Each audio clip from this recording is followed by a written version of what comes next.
Ospf LSA types. The routers in each area generate one or more link state advertisements. The collection of LSA forms the link state database. Each of the LSA types has a specific function. The LSA types are listed below.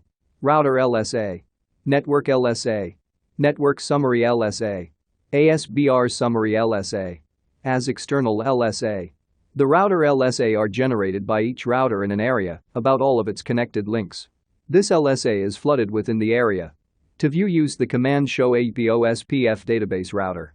The RIB of Ospf will show the routes marked with O. The network LSA are generated by DR on the multi-access network about the attached routers. This LSA is flooded within the area. To view, use the command show AP Ospf database network. The network summary LSA are generated by ABR to advertise the destination information of other areas.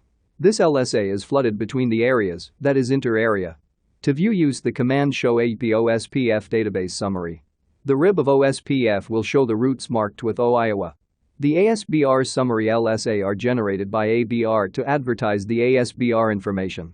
This LSA is flooded between the areas, that is inter-area. To view, use the command show AP Ospf database ASBR summary. It will inform which router is doing the external route tree distribution. The as external LSA are generated by ASBR to advertise the destination information of the external networks. To view, use the command show AP Ospf database external. The RIB of Ospf will show the routes marked with OE2 or OE1.